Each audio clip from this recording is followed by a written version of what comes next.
Buenas tardes a todos y todas a esta cuarta y última sesión de nuestro ciclo de conversaciones acerca de este libro. Tendencias constitucionales, experiencias comparadas y lecciones para Chile.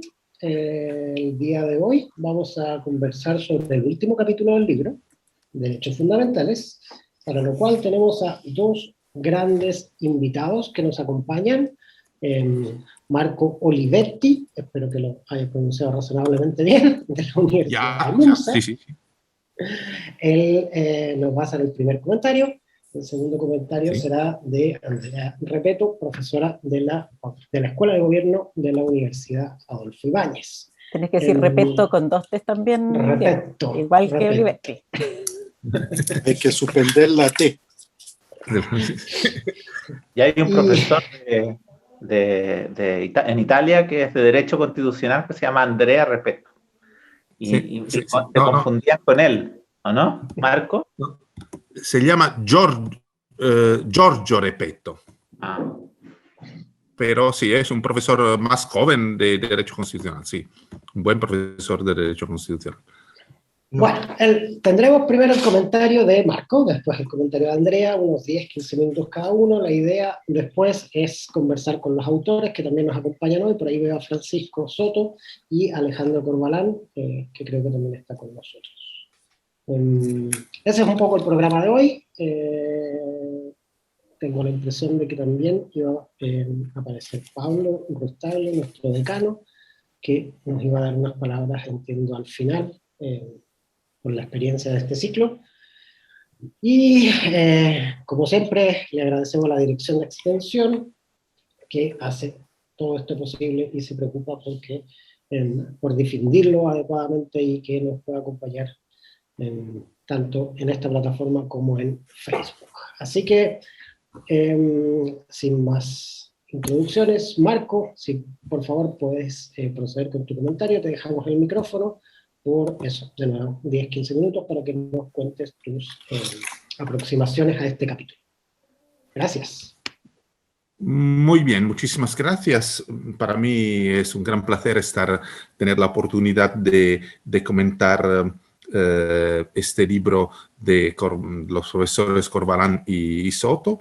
Es un libro que me ha gustado mucho. A mí me parece que es un notable esfuerzo de síntesis sobre temas muy complejos, utilizando sea la perspectiva estrictamente constitucional y de derecho constitucional comparado, sea ciencia política, sociología y economía. Y entonces un buen manual para conocentes, diría. La ventaja principal es que tiene unas ideas muy claras. Así que para los que leen este libro, se quedan con esas ideas muy claras y en este caso también es muy fácil identificar los puntos centrales y formular observaciones, comentarios y críticas. Yo iniciaría desde las últimas hojas del libro, donde se sacan las conclusiones, ¿no? Y donde se dice que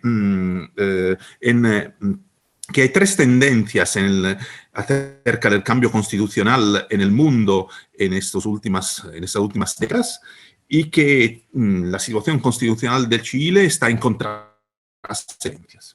La primera tendencia es el aumento de la descentralización política y administrativa. En lo que se refiere a las primeras dos tesis, yo no comparto totalmente el análisis, pero sí comparto las sugerencias del libro. Es decir, que el aumento de la descentralización política y administrativa, y no estoy totalmente convencido que eso sea la realidad. Hay muchos matices en esta tesis, en el libro. Yo creo que el federalismo, el regionalismo y la autonomía son más bien sistemas de, como decía ya Friedrich, procesos. Es decir, son sistemas no fijos de división de continuas variaciones en cada país y tendencias a la centralización, por ejemplo, en periodos de crisis económica y a la descentralización en otros periodos. Pero comparto la idea que una sugerencia para el sistema chileno puede ser una mayor descentralización, Marco, sin perdona, entrar incluso en un sistema federal o regional. ¿Sí? ¿Se entiende? ¿Se escucha? A ratos tenemos un poco de intermitencia en tu voz, entonces quizás puedas apagar la cámara para que le demos más estabilidad al sonido, si fuera posible. Quizás es mejor. Y segundo, en lo que se refiere a los sistemas presidenciales y parlamentarios, a mi parecer, que sean más frecuentes hoy los sistemas parlamentarios o mixtos, porque hay esta categoría del sistema semipresidencial que tal vez la concentración de poder es mayor de la que hay en los sistemas presidenciales. Pero sí es verdad que hay una tendencia a la desconcentración de los poderes del Estado, creando autoridades nuevas en muchos casos, independientes. Por ejemplo, la Constitución de Túnez de 2014, sea del legislativo que del judicial. ¿Se entiende ahora? ¿Me se entiende? ¿Me se escucha razonablemente bien? Sí, se escucha. Llegando al tema central de nuestra charla, aquí comparto la análisis. Es verdad que en nuestro tiempo las nuevas constituciones y las reformas constitucionales normalmente aumentan el número de los derechos en las constituciones. Es un trend indudable, a mi parecer. Aquí tengo, sin embargo, dudas sobre la sugerencia que hace el libro, es decir, de aumentar el número de los derechos respecto a los que están reconocidos ahora en la Constitución de Chile. Y para decir esto, cito un post que circula en Facebook de Richard Albert, que es un constitucionalista canadiense muy conocido, que compara el número de los derechos en las constituciones. Bueno, las constituciones que tienen más derechos, como Venezuela y otras, son constituciones de sistemas autoritarios. Las que tienen menos derechos, como Australia, son sistemas democráticos. Claro, no es una correspondencia siempre, pero, y claro, eso se dice también en el libro, aumentar el número de los derechos no siempre significa otorgarle al ciudadano un puesto más fuerte en el sistema constitucional. Bueno, vengo a las ideas centrales que se proponen en el libro acerca de la parte sobre los derechos. Es decir, se propone de enriquecer el catálogo de los derechos, más derechos, pero sobre todo más derechos sociales y más intervención del Estado, especialmente en dos áreas, la de salud y la de educación. Esa es la análisis, claro, es referida a la especificidad de la situación constitucional de Chile con la Constitución de 1980 y que a pesar de todos sus cambios, especialmente en esta parte, sigue siendo bastante similar a su texto originario. Los cambios han sido muy importantes, pero el peso, la importancia del texto originario sí, es más fuerte que en otras partes de la Constitución. Y se propone, sintetizando al extremo, esta sugerencia de aumentar los derechos, especialmente los derechos sociales y especialmente en el campo de salud y educación, dejando atrás el llamado Estado subsidiario. Bueno, yo sobre eso tengo unas observaciones. Primero, el principio de subsidiariedad. Es un tema que se ha debatido mucho aquí en Italia también en los años 90. Es por esto que me he formado unas opiniones. Yo creo que hay dos interpretaciones, por lo menos, de ese principio. Una que tiene sus raíces en la doctrina social cristiana y la otra en el pensamiento liberal, en lo que se refiere, por bien entendido, a la subsidiariedad horizontal que reglamenta la relación entre el Estado y la sociedad, el Estado y el mercado. Entonces, yo comparto la imposición de la doctrina social cristiana, en la cual la intervención del Estado es subsidiaria respecto a la capacidad de autoorganización de la sociedad civil, no solo del mercado. Porque la antinomía no solo es Estado-mercado, es Estado-sociedad, y al interior de la sociedad hay el mercado, porque hay formas de autonomía de la sociedad civil no lucrativas, es decir, son formas de autoorganización que no utilizan la vía del mercado. Y bueno, en esta perspectiva, el principio de solidaridad, como está definido en la doctrina social cristiana, no construye una frontera rígida que impide la intervención del Estado, sino una frontera que puede ser modificada cuando el mercado no es el mercado y la sociedad civil no son capaces de llegar a los objetivos establecidos de forma adecuada, hay un papel por el Estado. Mientras que en una interpretación neoliberal de la subsidiariedad, esta frontera es más rígida, y entonces el papel del Estado se queda en un segundo, tiene un papel mucho más marginal. Entonces creo que el primer punto es interpretar el mismo principio de subsidiariedad, que no coincide con una perspectiva de tipo neoliberal. Aquí en italiano tenemos una palabra que no existe en el español, que a mi parecer es muy útil, es la palabra liberismo, porque la palabra liberal tiene muchas aplicaciones. Para los norteamericanos es socialdemócrata. Para América Latina, liberal es ultraconservador, como los Chicago Boys. Bueno, hay que matizar las interpretaciones. En Italia aquí se utiliza la palabra liberista para el liberalismo en el campo económico, distinguiéndolo del liberalismo en el campo institucional y de las libertades. Bueno, entonces lo que digo es que subsidiariedad no significa necesariamente liberismo en el sentido italiano, es decir, es papel reducido del Estado en un contexto neoliberal. Y segunda cuestión, después de la cual me paro para respetar los límites de tiempo y quizá habrá otras oportunidades de decir algo después. ¿Me se entiende? Sí. Segunda cuestión, más derechos sociales sugieren los autores del libro. Se puede estar de acuerdo sobre esto. Es evidente que hay un problema en Chile en esos dos campos de salud y de educación. Pero yo haría dos observaciones. La primera es, si hay más espacio para más derechos sociales como derechos prestacionales, yo descartaría la perspectiva del monopolio estatal en este campo. Porque más intervención estatal es una cosa, monopolio estatal es otro.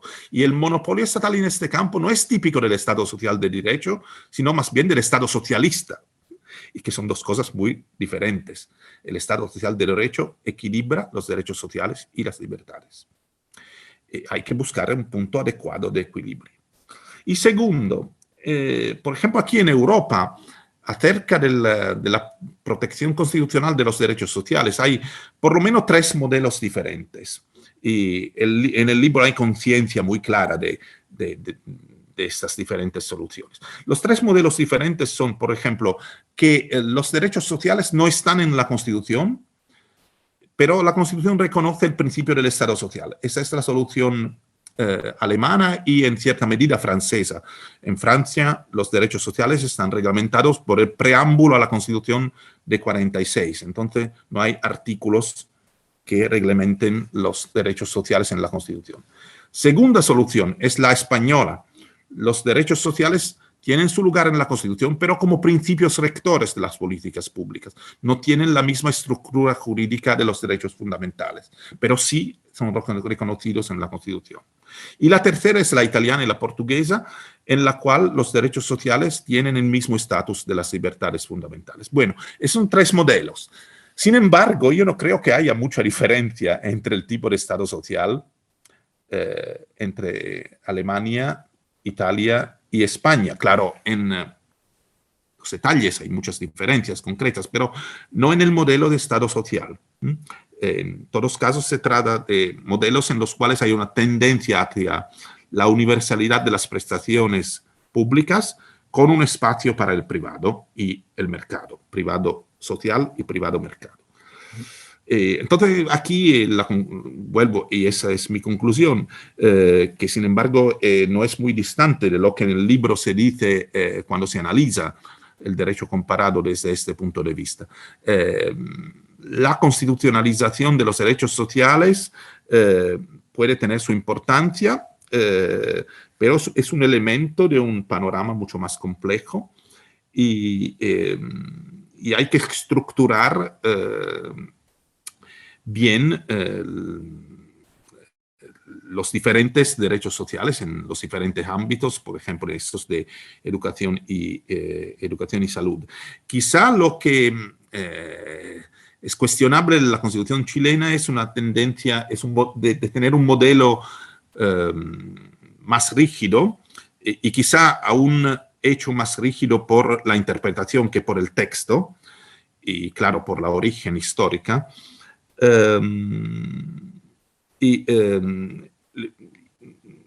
Yo comparto la posición de unos profesores constitucionales chilenos que opinan que poner un modelo económico social demasiado rígido en la Constitución no es una buena perspectiva. Hay que establecer unos principios, pero dejar una cierta flexibilidad a la posición de las mayorías de cada momento histórico, evitar los excesos de constitucionalización. Y me paro aquí. Gracias. Muchas gracias. Muchas gracias por tu comentario, Marco. Yo desconocía la palabra liberismo, así que ya aprendí una palabra nueva en el comentario. Muchas gracias. Andrea, si quieres proceder con tu comentario también, 10-15 minutos, para que tengamos la conversación con los autores del libro. Gracias. Sí, no, a ti, Diego, muchas gracias por la invitación a participar, a todos los organizadores, las distintas facultades de la universidad que participan en estos distintos proyectos y en estos conversatorios. También quiero agradecer a los autores por el libro, Alejandro, Francisco, que están por ahí en la pantalla.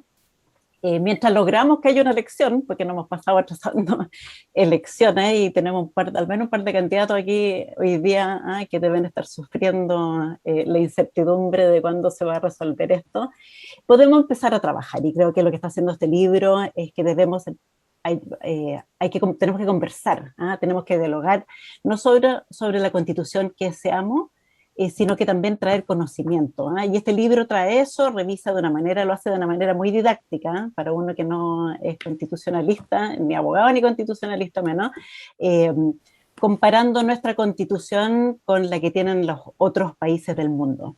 Y los autores dicen en el libro que nuestra Constitución, y Marco lo resumió partiendo por el final del libro, en que nuestra Constitución en algunos aspectos es anómalo, si me dan permiso para utilizar esa palabra. Y los derechos sociales, que es el tema del que estamos conversando hoy día, es, creo yo, uno de esos ámbitos. ¿Por qué tener derechos sociales en la Constitución? Bueno, queremos reconocer que las condiciones materiales de vida son esenciales para la protección de la dignidad humana, para asegurar el ejercicio de la libertad. En pocas palabras, tienen el rol de garantizar condiciones básicas para todos y todos, para que todos podamos llevar adelante ese plan de vida digno que uno quisiera llevar adelante. Y tiene todos estos ámbitos, algunos se han discutido ya: trabajo, seguridad social, salud, educación, agua, va a ser tema, vivienda, medio ambiente, ya está en nuestra Constitución, alimentación, qué sé yo, aquí la imaginación puede ser larga. La Constitución menciona estos derechos. Habla de la protección a la salud, habla del acceso a la educación, habla de los derechos laborales, la sindicalización, la libertad de trabajo, la remuneración justa. También se refiere a las prestaciones básicas en seguridad social, establece incluso un derecho a vivir en un ambiente libre de contaminación, creo que son las palabras que utiliza. Pero estos derechos, a excepción de este derecho de vivir en un ambiente libre de contaminación, no están garantizados. Uno no puede ir a un tribunal a reclamar por su incumplimiento. De alguna manera uno podría decir que son aspiraciones, son declaraciones de buenos deseos, no son derechos propiamente tal, porque no tienen garantías y no se pueden reclamar. Y como bien describía recién Marco, no todos y también está el libro, por cierto, no todos los países del mundo tienen derechos listados en la Constitución. los que los tienen listados tampoco los tienen necesariamente garantizados. Y mi punto de la anomalía es que Chile no es anómalo en esas dimensiones. Es más bien anómalo en qué es lo que sí garantiza. Y lo que garantiza es la libertad de elección en torno a estos derechos, no el contenido mismo del derecho. O sea, uno puede reclamar en un tribunal no el derecho a la salud o la protección a la salud, sino que la libertad de elección del sistema de salud. Uno puede reclamar la libertad de enseñanza, la libertad de elección de trabajo, de contratación, la libertad sindical, pero uno no puede reclamar el contenido del derecho mismo. Y en ese sentido yo creo que es lo que es anómalo en Chile. No quiero meterme en este lío de hablar de la subsidiariedad, pero como yo he aprendido a entenderla, como se ha interpretado, la palabra subsidiariedad no está en la Constitución, pero se ha interpretado de esa forma y el libro lo sugiere y lo hace de una manera didáctica y también lo hace de una manera irónica. Los invito a leer el capítulo, tiene un mapa del mundo bien interesante en esos términos, donde debiéramos mostrarlo de repente después, en que esta idea de consagrar la libertad de elección se asocia un poquito hasta la idea de subsidiariedad, porque son los privados además los que tienen un rol preferente en su provisión por encima del Estado. Y yo estoy de acuerdo con Marco. Yo creo que la provisión mixta tiene cosas buenas y cosas malas, y al final uno en muchos ámbitos quisiera tener ambas cosas, y esa es como la experiencia de muchos países. En salud es como lo más evidente donde tenemos provisión mixta. Lo problemático, a mi juicio, es la forma chilena, es que los privados que proveen bienes y servicios que son públicos los hacen con reglas de lo privado y no con reglas de lo público. No sé si se entiende lo que estoy diciendo. Una escuela financiada con recursos públicos puede excluir una familia porque no tiene el credo correcto, porque no tiene el certificado correcto, porque no tiene alguna cosa correcta que la escuela espera de los niños que va a educar. Y si se acuerdan bien, ¿cuánto costó sacar la ley de inclusión escolar que está asociado a esta problemática? Un ISAPRE, que es un seguro obligatorio, uno puede escoger entre el sector público y privado, pero es mandatorio escoger uno. Uno tiene que tener uno. El ISAPRE puede no cubrir a una persona por su género, o por su edad, o por sus preexistencias. Entonces, no es solo la preeminencia del sector privado por sobre el Estado en la provisión, es que se le permita que lo haga de una manera en que los intereses privados quedan por sobre el interés común. Y yo creo que esa es la parte que es más problemática y que es anómala, y que está enlazada, como bien dicen en el libro, con esta idea de cómo sea que se interprete la subsidiariedad en Chile.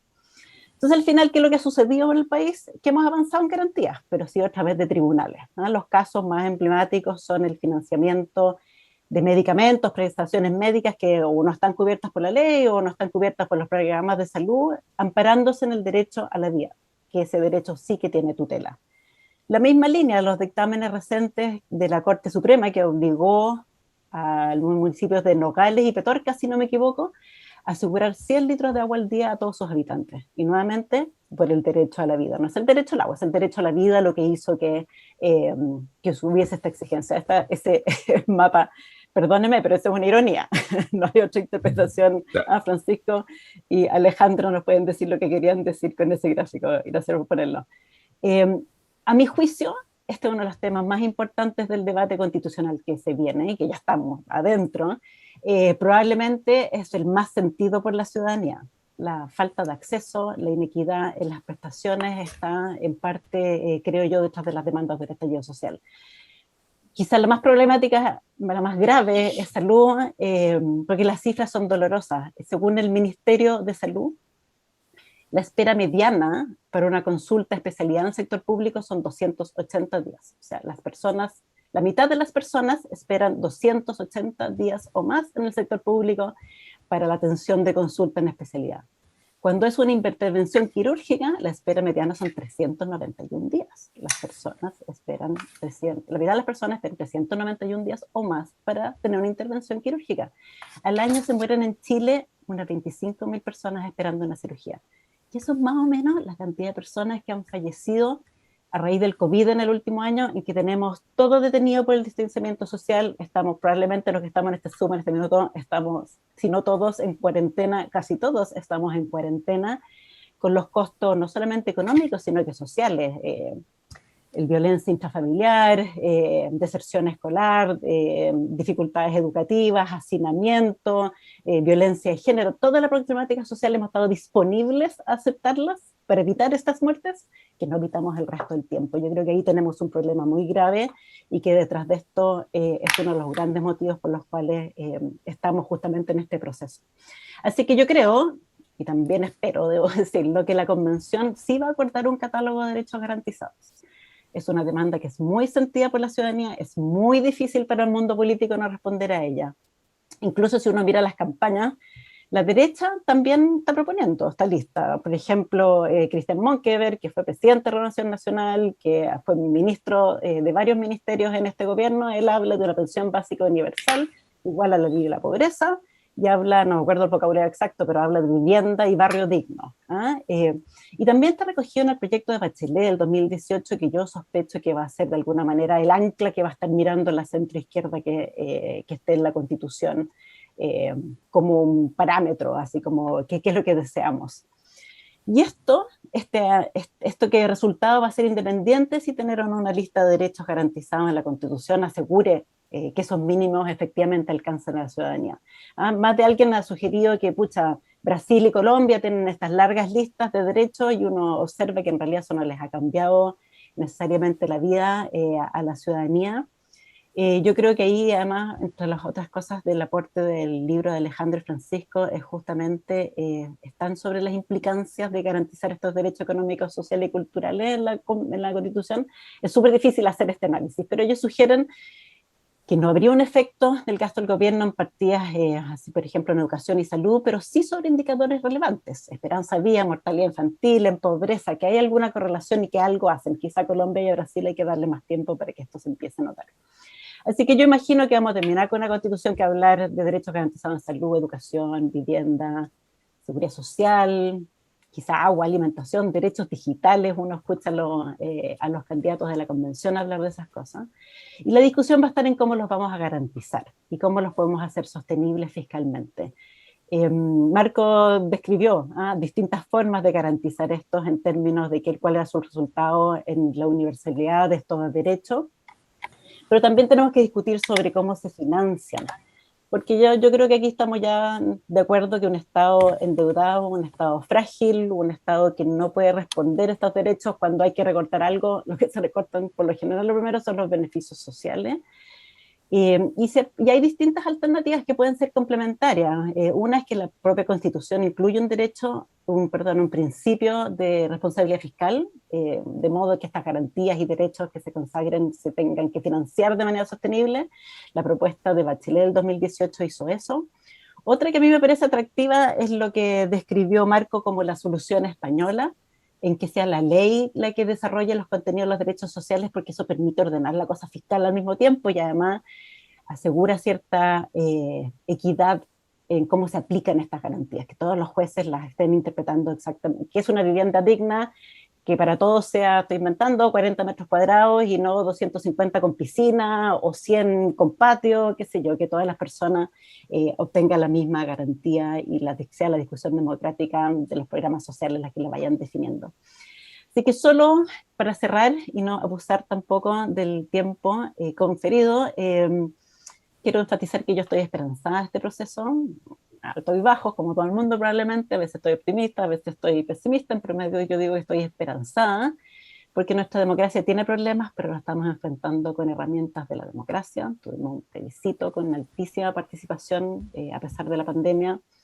De ahí salió un mandato súper claro a la ciudadanía: queremos una nueva constitución que sea discutida, que sea redactada por personas 100% electas para esto, con innovación importante, la variedad de género, escaños reservados, para los pueblos originarios también la posibilidad de participación de los independientes.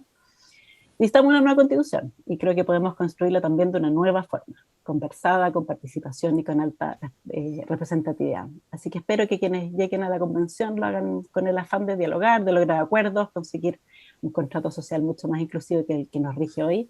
Y eso pasa centralmente por cómo garanticemos los derechos económicos, sociales y culturales. Muchas gracias. Muchas gracias, Andrea. ¿Lo escuchan bien? ¿Cómo bien? A mí se me congeló un poco. ¿Bien? Bueno, primero que nada, cualquiera que quiera el servicio de poner los gráficos a disposición, para cualquiera que lo quiera, pueda hacerlo. Busco el gráfico, lo busco, por si quieren discutir algo en específico. No sé si, Guillermo, tú quieres intervenir antes de que le demos la palabra a los autores. Ya, muy cortito nomás. Bueno, ya es como cuarta vez que decimos que este es un muy buen libro, así que lo repito simplemente para que quede registro y que va a ser muy útil. Quiero enfatizar esta idea del derecho como garantía que mencionaba tanto Andrea como Marco, y cómo la forma en que se provee el derecho al final del día puede afectar el ejercicio de la garantía. Eso fue lo que tratamos de poner, lo tratamos, creo, en forma bastante clara de poner en el otro modelo del año 2013, precisamente esto. Es decir, la forma como se hace la provisión es crucial para que se pueda entender que hay una garantía o simplemente una producción, ¿no? Y acá creo que lo que tenemos que avanzar es a fijar ciertos estándares mínimos que sean efectivamente garantías. Ahora, una cosa que me parece bien importante que mencionaba la Andrea respecto a este principio como de responsabilidad fiscal, que también se ha hablado bastante.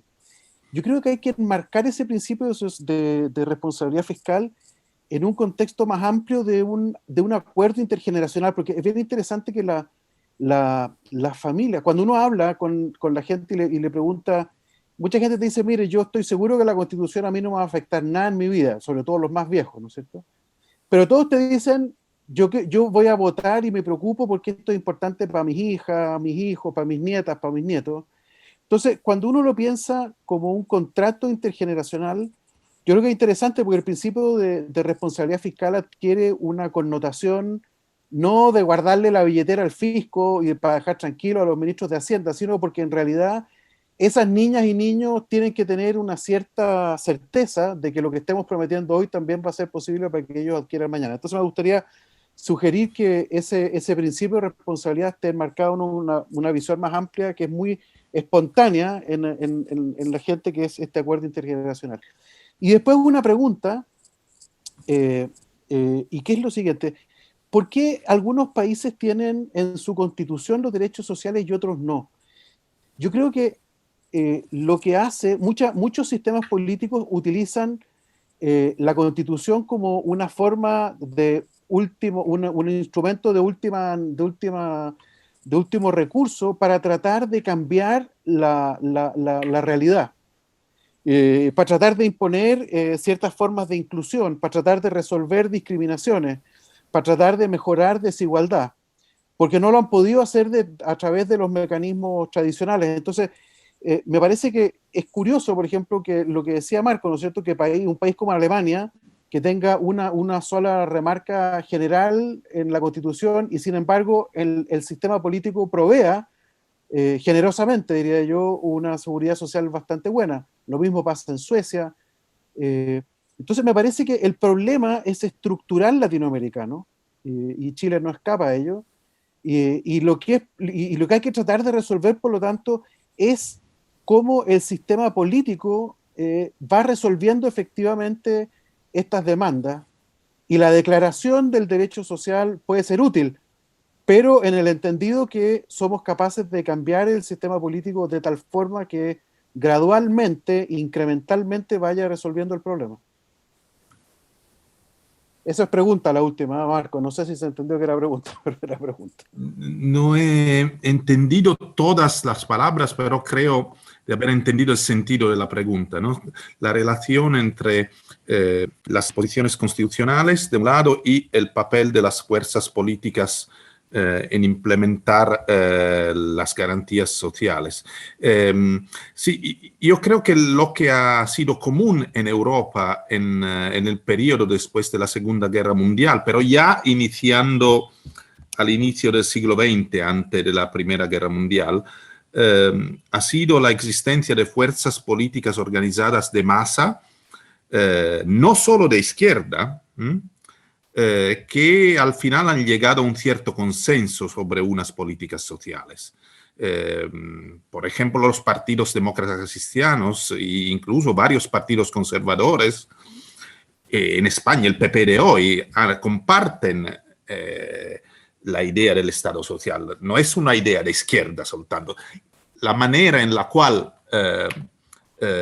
se implementa el Estado social es objeto de controversia política en cada momento entre las diferentes fuerzas políticas, pero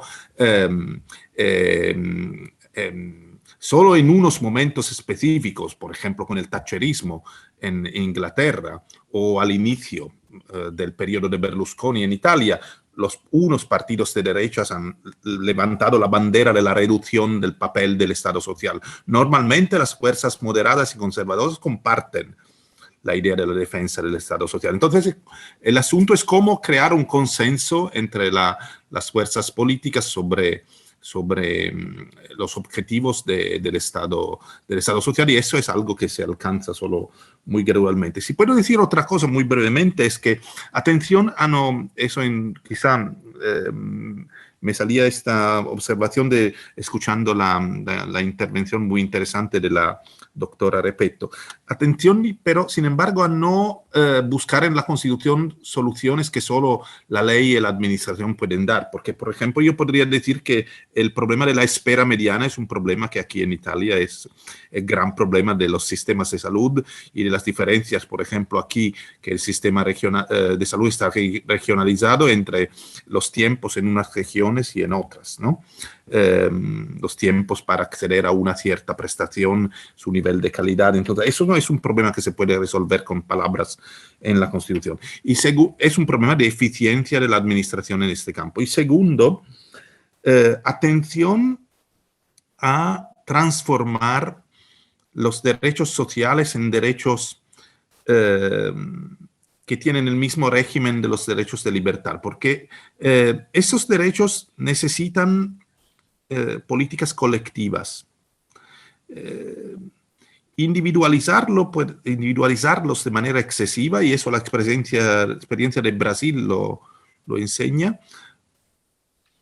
puede ser un elemento que da satisfacción a exigencias individuales. Sin embargo, pone en crisis tal vez la funcionalidad del sistema, no sé, de salud, especialmente en el campo del sistema de salud. Hay un potencial conflicto aquí entre la eficiencia del sistema en su conjunto y las demandas de los individuos, cuando son demandas muy particulares de cierto tipo de obtener el pago de ciertos tipos de medicamentos por el sistema público. Hay problemas de distribución del dinero, y una perspectiva demasiado individualista puede ser peligrosa por la eficiencia del sistema en su conjunto. Y individualista aquí no significa de los más desfavorecidos, tal vez de personas que ya tienen medios y recursos. Entonces, atención a esto elemento, la lección, la enseñanza que sale de Brasil sobre la protección del derecho a la salud no solo tiene elementos positivos. Creo que el sistema chileno funciona mejor que el brasileño. Bueno, Andrea quiere contestar. No solo un par de comentarios. Uno, en la línea de lo que estaba diciendo Guillermo, tenemos que mirar este problema como un problema completo, ¿eh? Si vamos a dejar que la democracia diga cuáles son estos derechos sociales en la práctica, bueno, necesitamos que la democracia funcione. Y si uno mira la experiencia con las reformas a los proyectos de pensiones, que hemos tenido uno tras otro en los últimos años y no avanzamos nada y no llegamos a ninguna parte, tampoco nos sirve tener todo esto muy ordenadito y garantizado si en realidad el sistema político no lo acompaña. Y el punto de Marco, estoy completamente de acuerdo contigo con la salud. Mi punto es que yo creo que es lo que ha empujado en parte a donde estamos, a lo que estamos haciendo. Esas brechas tan graves, porque mi descripción del sector público es en oposición a quienes nos atendemos en el sector privado, que resolvemos las cosas fáciles y con eficiencia y tenemos una experiencia de vida que es muy distinta de otros. La salud es algo que no se ha resuelto en ninguna parte del mundo por lo demás, pero es unas muestras de nuestras brechas tan graves que existen en el país, que yo creo que están detrás de estas demandas justamente por derechos sociales garantizados, por pisos, por un umbrales, no sé cuál es el nombre que queremos ponerle, y que espero que podamos avanzar sobre la base de esto. No vamos a resolver, todo va a ser gradual, pero sí podemos ir avanzando para que vayamos en adelante pensando en que podemos tener una situación más equitativa con pisos, al menos para otorgarle a la ciudadanía del país. Alejandro, Francisco, ¿quieren participar de este debate? Bueno, Andrea, nosotros hemos sido relativamente consistentes en nuestras defensas y nos hemos defendido, digamos, de algunas críticas en unión como coautores, pero tú colocaste el dedo en la llaga hoy día. Ese mapa fue un punto de conflicto entre los autores. Porque, ¿qué pasa? La Constitución, como dice Atria, del 80 es tramposa. Nunca habla de subsidiariedad. Y lo que hace en el artículo primero es, de alguna manera, y lo vuelven a poner, lo que hace es hablar, ¿cómo se llama?, de esta idea de privilegiar el papel de los grupos intermedios, y después, en el artículo 19, está, digamos, toda esta idea de orden público. Y ha sido la interpretación. Nuestro decano de la facultad habla de una interpretación pontificia, porque ha sido muy trabajada por profesores de Derecho de la Universidad Católica, que ha instalado este concepto de Estado subsidiario que en realidad no está en la Constitución. Eso nosotros lo explicamos en el libro, y por eso de alguna manera consensuamos establecer este mapa. Pero hay otros países que establecen la idea del Estado subsidiario.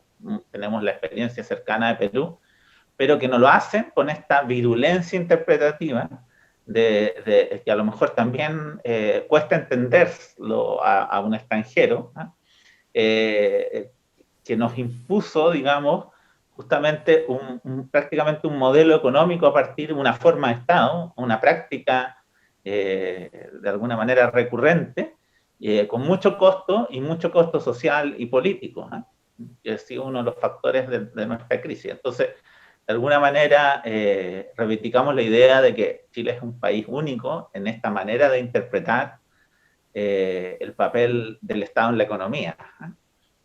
Ahí ponerle Estado subsidiario, bueno, podemos debatir, son sutilezas y conflictos que hemos tenido internos. Bueno, pero al margen de eso, yo quería partir agradeciéndole a Andrea y a Marco su comentario. Muy entretenido esta conversación, igual que la de las jornadas anteriores. Hemos hecho un debate que de alguna manera no estamos habituados en Chile a verlos en una perspectiva algo más global. A lo mejor nosotros acercamos algunos antecedentes que permiten esa conversación. Y también agradecerle a Diego y a Guillermo que nos han acompañado, y a la Dirección de Extensión en todo este ciclo de varias semanas, y también nos han deleitado con sus comentarios y opiniones. Entonces, quería aprovechar de agradecer básicamente.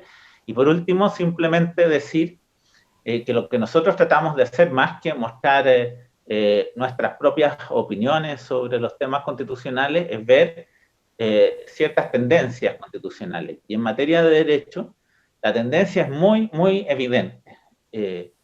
Los países crecientemente incorporan sus debates internos, sus pugnas políticas en los textos constitucionales y regulan cada vez más derechos. Eso es algo uniforme en Europa, en África, en América. Bueno, pudimos haber entrado con profundidad y ahí se nos transforma en un libro muy extenso cómo lo hacen, pero lo que sí es que lo hacen. ¿Y por qué lo hacen, Guillermo?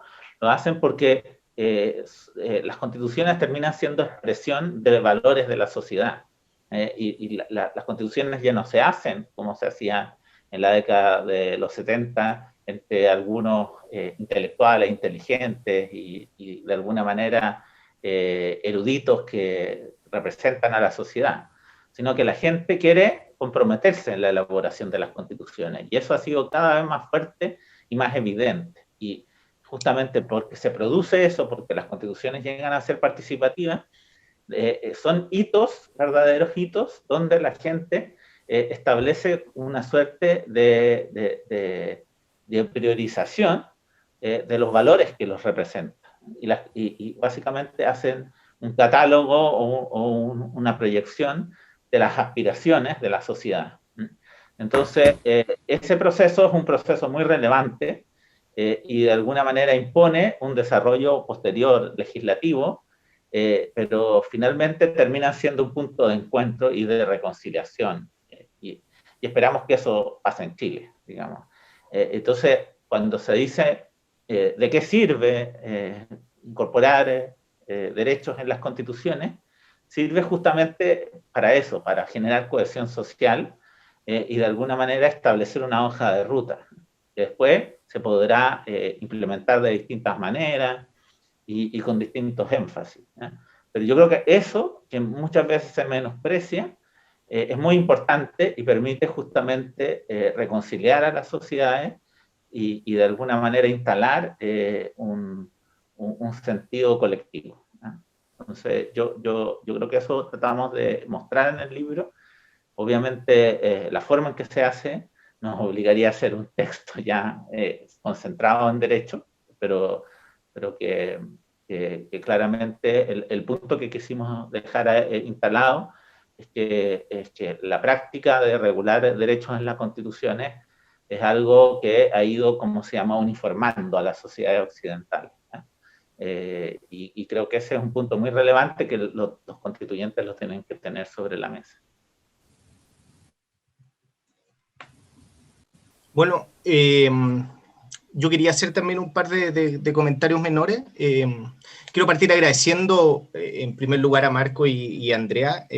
Yo coincido con mucho de lo que se ha dicho acá. En particular quiero partir con el comentario que hace Andrea, que creo que resume muy bien la conformación del catálogo de derechos en Chile, que sí consagra una serie de derechos fundamentales, me refiero a derechos económicos y sociales, pero el problema es que no tiene una neutralidad respecto a su provisión. Ese es el punto esencial.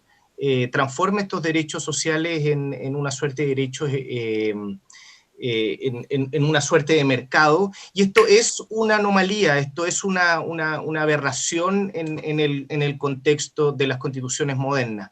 El mapa pretendía decir eso, y la gran diferencia, Francisco trató de confundirlo, era que uno de los coautores tenía más humor respecto del otro. Esa fue la gran discusión que hubo.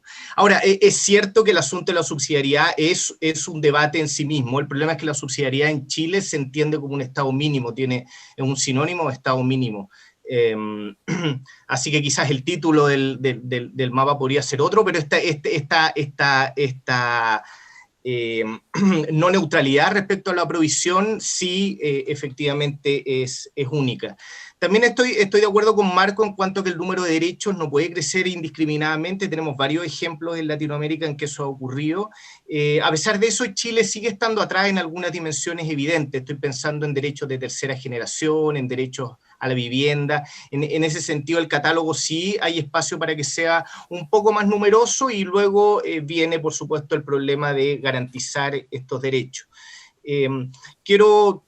Quiero terminar con una reflexión personal, que yo creo que es una de las cosas que nosotros quisimos acentuar en este capítulo de Derecho, y es que si uno mira la literatura empírica en Derecho, que efectivamente tiene una serie de problemas, no es sencillo entender cuáles son los efectos que tienen las instituciones sobre los resultados económicos, pero pareciera haber una tendencia, estoy pensando en artículos del último par de años, del libro que acaba de sacar Adam Chilton con la Mila Verste, que es un libro tremendo sobre derecho, donde el punto que se hace repetidamente es que los derechos no parecen tener efectos sobre el gasto de gobierno en las partidas en las cuales están referidas esos derechos. Es decir, el derecho de educación no pareciera tener un efecto con el gasto de gobierno de educación, ni como porcentaje del PIB, ni como porcentaje del mismo gasto de gobierno.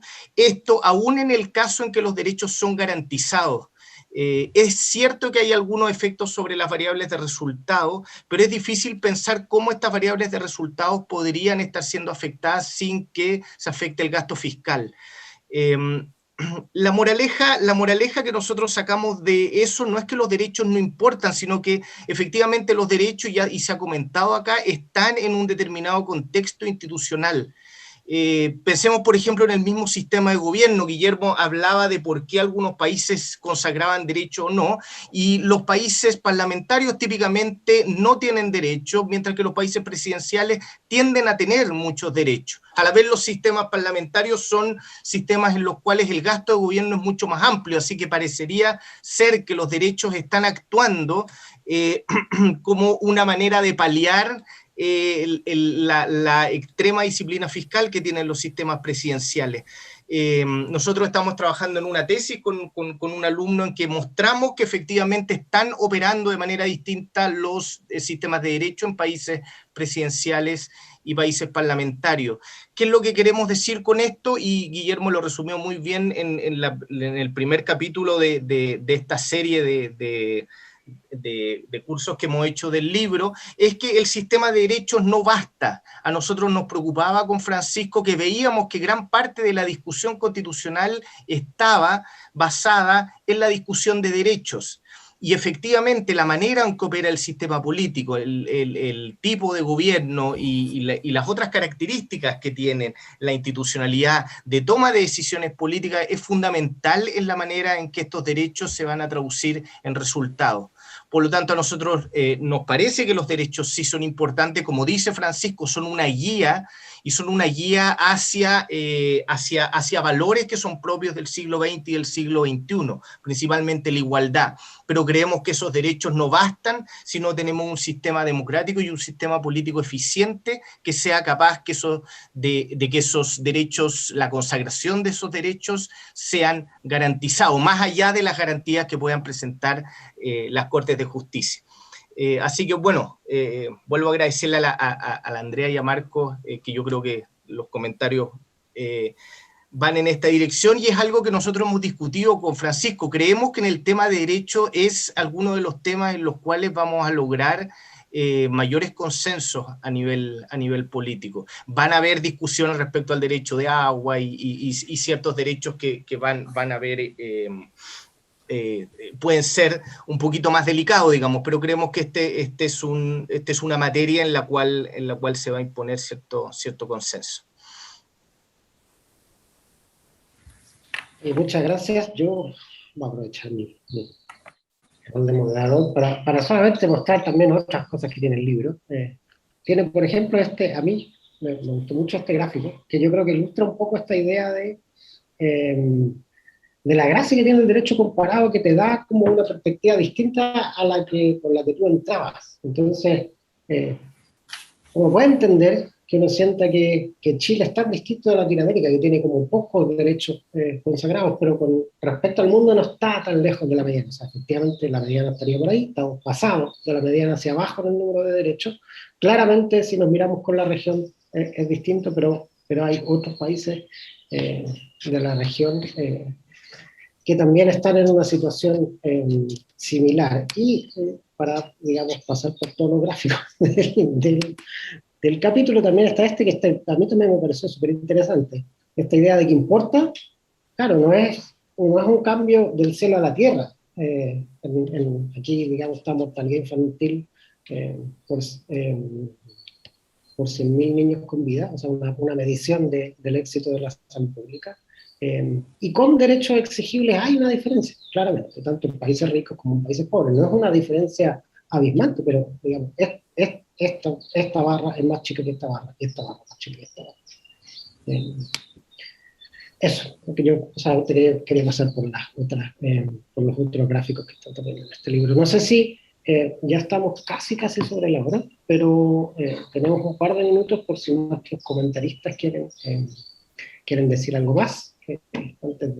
Y yo solamente decir que nosotros tenemos en nuestra historia, o sea, a diferencia de muchos países, que el proceso de positivización fue un proceso largo y que, no sé, pues, establecía su independencia, sus primeras constituciones, no regularon derechos. Chile tiene una larga tradición de regular derechos, y de hecho, con la Constitución del 25, digamos, tomamos un perfil de Estado social y democrático de derecho que nos tenía a lo mejor en esa curva bastante más arriba de lo que estamos ahora.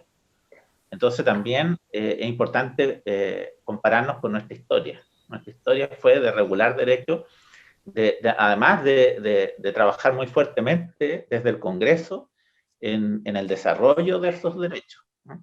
Hoy día el papel que han tomado los tribunales es mucho más intenso de lo que fue nuestra tradición. Entonces, a lo mejor también este proceso de reemplazo es retomar o reencontrarnos con nuestra historia y nuestras prácticas, porque nuestras prácticas políticas fue siempre que los partidos políticos levantaban las banderas de las reivindicaciones de derechos en materia constitucional y buscaban consagrarlos en la Constitución, etcétera, etcétera. Eso, gracias. Andrea, Marco, ¿tienen algunas palabras al cierre? No sé, si puedo, 3 observaciones muy sintéticas sobre el riesgo de demasiados derechos. Primero, Carl Schmitt, en su libro sobre la doctrina de la Constitución de 1928, habla de los derechos sociales reconocidos en la Constitución de Weimar como falsos compromisos, es decir, fórmulas en las cuales no se dice nada porque no había verdadero acuerdo sobre el tipo de derecho que se quería garantizar. Entonces, es un primer riesgo para poner de acuerdo visiones diferentes, usar fórmulas en las constituciones que quizá pueden desarrollar el papel simbólico del cual hablaba el profesor Soto, pero al final no dicen casi nada y todo es dejado a los jueces después. Segundo, un profesor italiano, Alessandro Pace, uno de nuestros mejores autores sobre libertades fundamentales, repite siempre, atención, cada nuevo derecho, si es un verdadero derecho, crea una nueva obligación. Entonces no solo hay una cara del problema, ¿no? Cada nuevo derecho comporta un límite a otro derecho o una nueva obligación. Si se protege más el derecho a la reputación, hay un límite más al derecho de libertad de manifestación del pensamiento. No sé, entonces, un derecho social más es un cargo tributario más. Entonces, hay que ser conscientes de esta doble cara de los derechos. Y tercer riesgo es que si se aumentan los derechos, se pierde la evidencia de aquellos derechos que son fundadores para el Estado constitucional, lo cual es verdad sin duda por las libertades, y los vemos ahora en el momento de la pandemia. Una libertad tan banal como la libertad de circulación, a la cual yo nunca le he dado mucha atención en el pasado, me aparece ahora como una libertad extremadamente esencial, no solo para el desarrollo de mi personalidad, sino también para el trabajo, para la actividad económica y así continuando. Entonces, hay unos derechos, las libertades y unos específicos derechos sociales, la educación primero y la salud, que son fundadores de nuestra convivencia. Si ponemos todos tipos de derechos, se pierde la evidencia de esos derechos que tienen un papel de fundación. Y una constitución, claro, que tiene que ser un documento de compromiso, pero tiene también que decir solo unas cosas, un documento breve. Entonces, solo decir el mensaje esencial. Cuando dice demasiadas cosas, la evidencia del centro de ese mensaje hay riesgo de perderlo, ¿no? Bueno, pero comparto todo lo que se ha dicho, solo para poner en luz la otra cara del problema. El coste de demasiados derechos. Andrea, ¿quieres decir algo? Solo una pregunta para los autores, que es algo que se me ocurrió mientras miraba, sobre todo en ese gráfico, el penúltimo que mostró Diego, este ordenamiento, el número de derechos sociales y cómo Chile está corrido para la izquierda en ese gráfico. ¿Cuánto es de eso? Porque de cuán nuevas son las constituciones. Esta es una idea nueva de garantizar los derechos, entonces si tú tienes una constitución más o menos reciente, entonces es más probable que los tengas. Si tú no has reformado tu constitución, entonces estás un poquito rezagado en eso. Y no tengo nada más que decir, solo agradecer la invitación y muchas gracias a Francisco y a Alejandro por el libro. Me entretuve y tengo que decir que me reí con ese gráfico. Diego es mi ¿cómo se llama? Mi testigo, que le mandé una foto y le dije, estoy riéndome con esta cuestión. Así que no sé cuál de los dos autores es el del humor, pero comparto la ironía, el sentido de la ironía. Gracias. Alejandro. Le respondo cortito a Andrea. Efectivamente, la tendencia a hacer los derechos justiciables es una tendencia moderna. Sin embargo, las constituciones antiguas, que tienen menos derechos y que esos derechos son solo aspiracionales, han ido cambiando en el tiempo. Entonces, vemos un movimiento de las constituciones antiguas, pero efectivamente las constituciones creadas después del año 74, y sobre todo aquellas creadas después del año 90, incluyen un mayor porcentaje, casi la mitad de los derechos son justiciables. Así que efectivamente es una tendencia moderna, podríamos decir, entre comillas. Perfecto. Ya estamos prácticamente sobre la hora. Así que darle las gracias a Andrea y a Marcos por sus estupendos comentarios, por acompañarnos hoy, a nuestros autores por también haber estado con nosotros hasta ya un mes, llevamos haciéndolo toda la semana, realizando todos los capítulos de este muy interesante libro, que llevamos este mes analizando con distintos comentaristas. Y despedirnos, ya vendrán las siguientes sesiones, tenemos varias otras actividades de extensión en carpeta, y se las haremos saber oportunamente. Y muchas gracias al Departamento de Extensión de la Facultad de Derecho de la Universidad de Chile, que se encargó de hacer todo esto posible, coordinar, contactar a la gente y visibilizar esta discusión y esta manera de llevarle conocimiento a la comunidad más allá de nuestras aulas universitarias. Eso, muchas gracias. Diego, sí. Una cosa corta. No, simplemente pedirles que estén atentos a que los martes a la 1:30 vamos a tratar de seguir ocupando este espacio con las actividades que estaba mencionando Diego ahora. No, las insinuó, no las mencionó. Pero piensen que siempre martes a la 1:30 en Lexen van a poder encontrar algún tipo de reflexión, ojalá inteligente como la de hoy día, que sea útil para el proceso constituyente. Muy bien, entonces nos estamos viendo en la siguiente oportunidad. Gracias de nuevo, Andrea, Marcos por sus comentarios, Francisco y Alejandro por el libro. Chao, chao. Gracias. Chao. Que tengan buena tarde. O noche en el caso de Marco.